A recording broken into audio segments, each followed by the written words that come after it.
23 दिसंबर है और 23 दिसंबर को हम भारत के 5वें प्रधानमंत्री स्वर्गीय चौधरी चरण सिंह के पुण्यतिथि पर, यानी जन्म तिथि पर हम किसान दिवस मनाते हैं।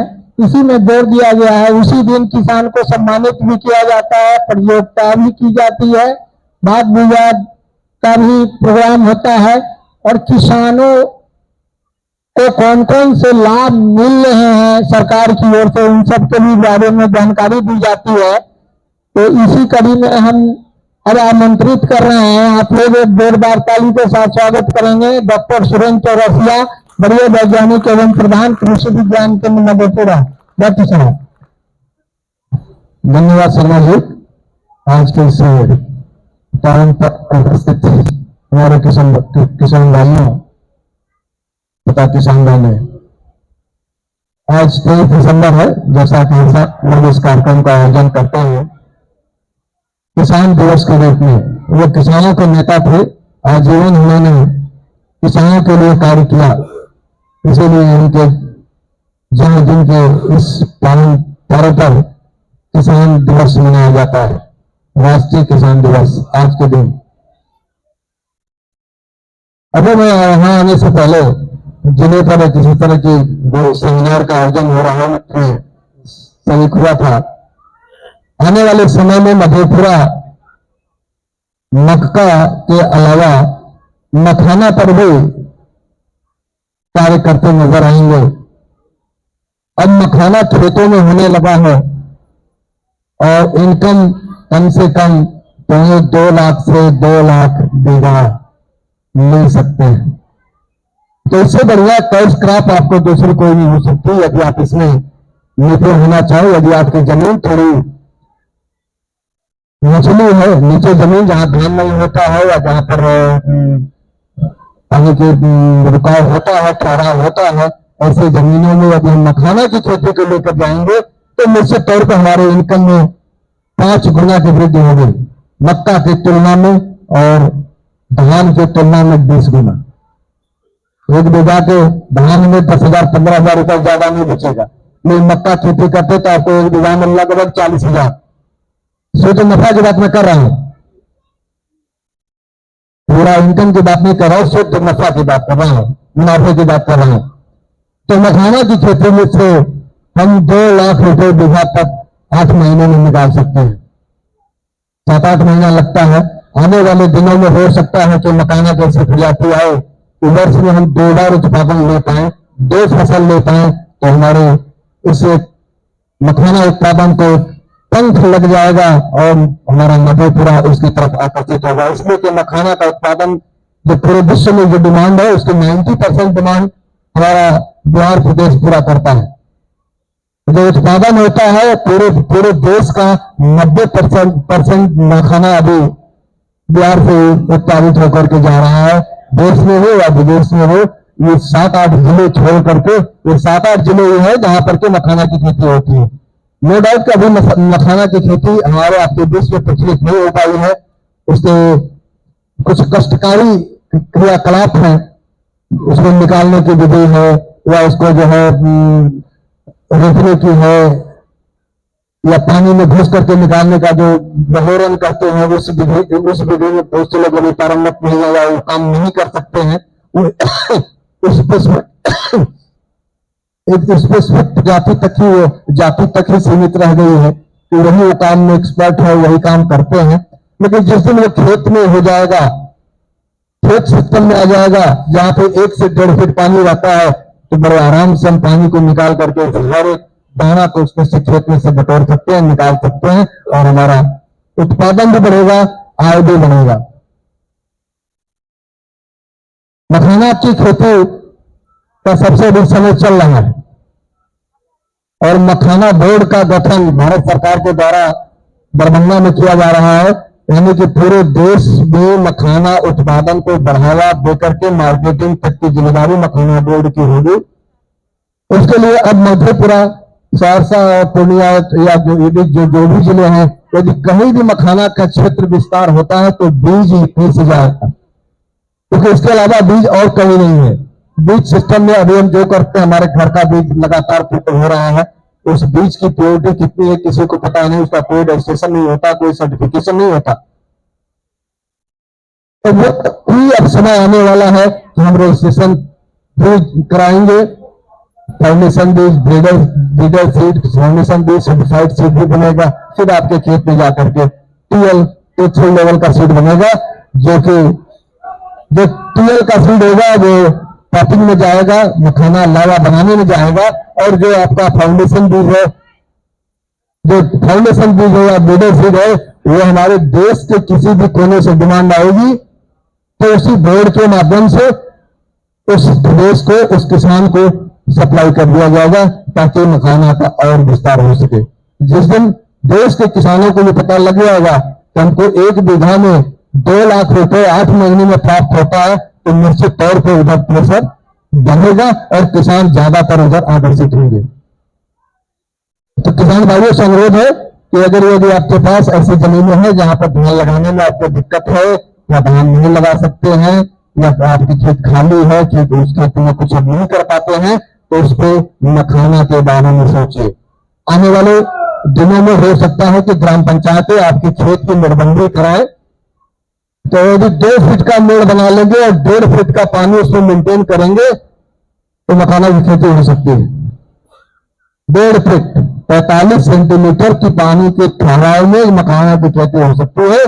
और हो सकता है, अभी आज वो प्रचलित नहीं है, हो सकता है कि मखाना की खेती जुलाई में शिफ्ट करके जनवरी फरवरी तक निकाल दिया जाए, तो पानी की भी बचत हो जाएगी। वर्षा के पानी को जरूरत करके हम पूरे सीजन का काम चला सकेंगे। तो आने वाले समय का ये रिसर्च की चीजें, रिसर्च में लोग लगे हैं, एमआरसी मखाना हो, हमारा कृषि विश्वविद्यालय हो, या हमारा जो राजेंद्र प्रसाद कृषि विश्वविद्यालय, सेंट्रल कृषि विश्वविद्यालय, सब लोग उस पर लगे हैं। आने वाले समय में अभी आपके पास 2 प्रजातियां हैं,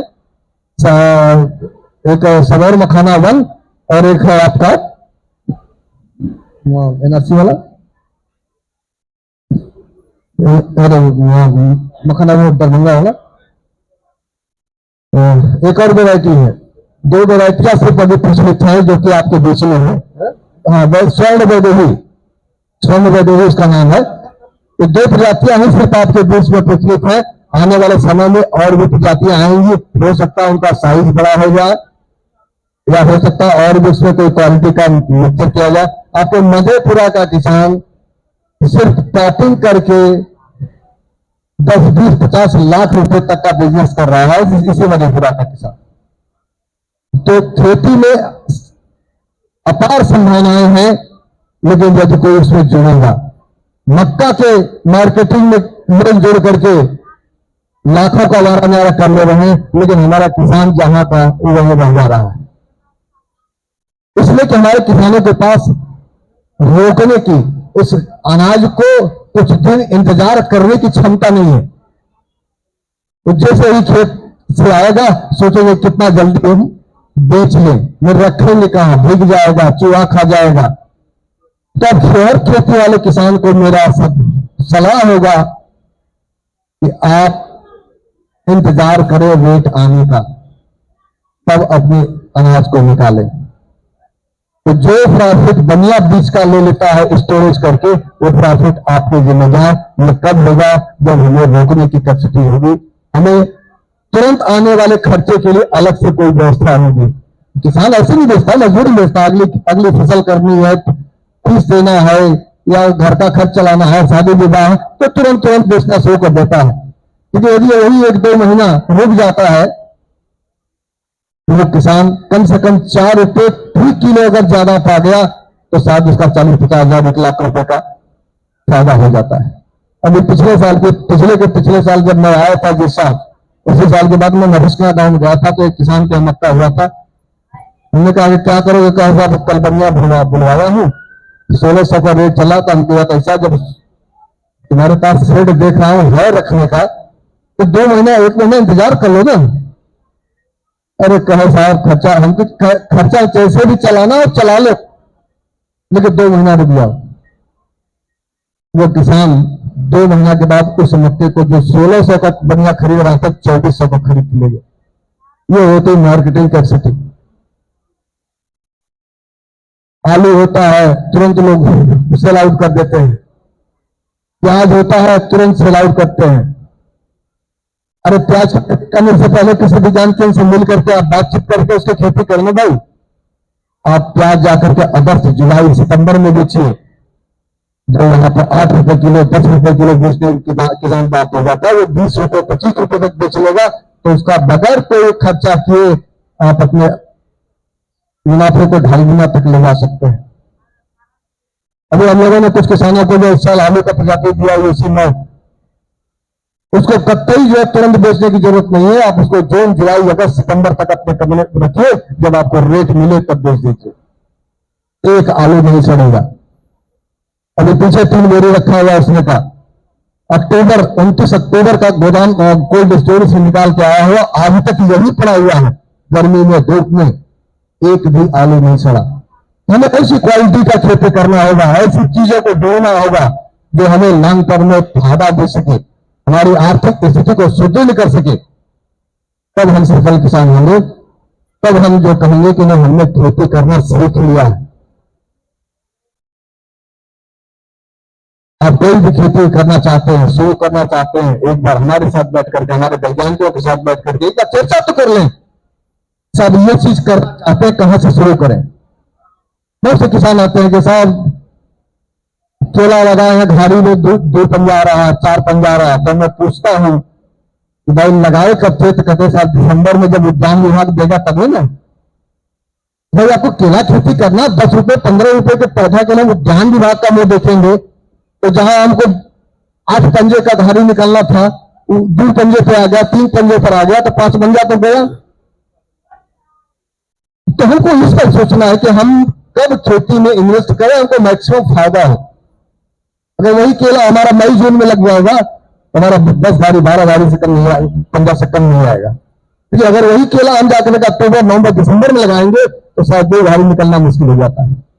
तो हर एक चीज का एक ऑप्टिमम समय होता है लगाने का, हर एक चीज का ऑप्टिमम समय होता है उसको काटने का। उसी के हिसाब से मार्केट निर्भर करता है कि हम कहां पर कब निकल रहा है, उसका रेट क्या चल रहा है। मधेपुरा का हमारा किसान 1 एकड़ से सुनकर आप ताज्जुब करेंगे कि गर्मी के महीने में जब आप घर में बैठ करके एसी का कूलर का हवा खाते हैं, वह 1 एकड़ से 7 लाख रुपया कमा सकता है। 1 एकड़ से मात्र। जब 7 लाख कमाने के लिए 1 लाख 2 लाख खर्च करने की भी कैपेसिटी होनी चाहिए। 7 लाख तब मिलेगा जब 1 लाख 2 लाख आपके पॉकेट में होगा, अदरवाइज नहीं हो पाएगा। तो जो उसको व्यवस्था देना है। अब कहेंगे कौन सी फसल है? टमाटर। जब आप टमाटर की खेती को काट चुके होंगे फिर के तब टमाटर लगता है, टमाटर तैयार कर देता है। मई और जून में जब लगन का सीजन चरम पे होता है, कोई टमाटर 40 रुपए किलो से नीचे नहीं जाता। अब तो 80 रुपए चल रहा है। इस 80 रुपए का फायदा हमारा किसान नहीं ले रहा, इसका फायदा कौन ले रहा है? कोल्ड स्टोरेज वाला बनिया ले रहा है। आपसे वही टमाटर 15 रुपया 20 रुपया किलो खरीद के कोल्ड स्टोरेज में रख लिया, आज 80 रुपए किलो चल रहा है। वो कैसे हमारे किसानों के पास नहीं है, वो व्यवस्था हमारे लोगों के पास। इसीलिए एफपीओ का निर्माण किया गया। यदि एफपीओ तेज तर्रार होगा तो अपने किसानों के लिए कोल्ड स्टोरेज की व्यवस्था करेगा और सारे किसानों को उसमें शेयर होगा और वहां से वो किसान अपने उत्पाद को रखेगा और सही रेट मिलेगा, मार्केट में सप्लाई करते। तो व्यवस्था दुनिया तमाम हो रही है इस देश में किसानों के लिए, लेकिन उसका भरपूर लाभ अभी हमारा किसान नहीं ले पा रहा है। उसका अभी भी फायदा दुनिया वर्ग ले रहा है। इसलिए व्यक्तियों का, समूह का, ग्रुप का, भाई अगर आपने टमाटर की खेती किया 2 कट्ठा 4 कट्ठा कर भी लिया तो कौन पूछेगा इसको? एक टोकरी आपने एक दिन में तोड़ा जो कहा लेकिन मधेपुरा या कितना लेके जाते फिरेंगे, लेकिन जिस दिन आपके गांव में एक ट्राली या एक ट्रैक्टर टमाटर तैयार होगा, पटना का भी व्यापारी खड़ा होगा। इस सोच के साथ खेती करने की जरूरत है कि हम कैसे मार्केट सिस्टम में जुड़े। आपका एक टोकरी खरीद के वहां का उजड़ा जो मंडी में बैठता है, आपके कमीशन से वो लखपति है। आपके कमीशन से आपका माल बेचता सिर्फ बैठा है, आप माल ले आए, बिक गया तो आपको पैसा दिया, नहीं तो माल सड़ गया तो फेंक दिया, आपको बता दिया कि भाई आपका ऐसा माल नहीं बिका। तो इस सिस्टम में आप कहां पर खड़े हैं, अपने आप को सोचने की जरूरत है, अपने आप को तैयार करने की जरूरत है। मार्केटिंग में अपने आप को जरूरत है नॉलेज हब के रूप में उभरने की। लोग हमसे पूछें कि भाई कैसे कर रहे हो, लोग हमसे जानना चाहें, हमारे गांव वाले, कम से कम गांव वाले तो जानना चाहें, हम इस योग्य हो सके, तब वो किसान की प्रगति होती है। और आज अगर साइकिल से चल रहा है तो मोटरसाइकिल पे आ जाएगा, और मोटरसाइकिल पे चल रहा है तो 4 चक्का पे आ जाएगा। मैंने देखा है, मेरे ऐसे किसान रहे हैं जो कभी किसी विज्ञान के साइकिल से आया करते थे, 4 चक्का से आना शुरू कर दिए। इसलिए नहीं कि हमने कुछ किया, इसलिए कि उन्होंने किया।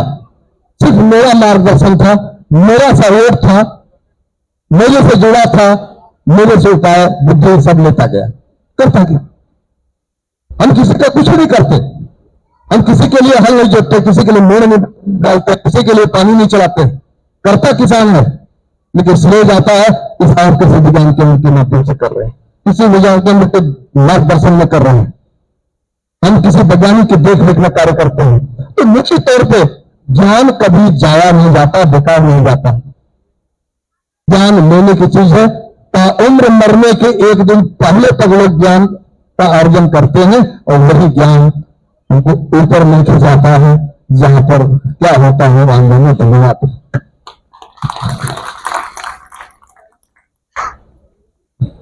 बहुत बहुत धन्यवाद सबको।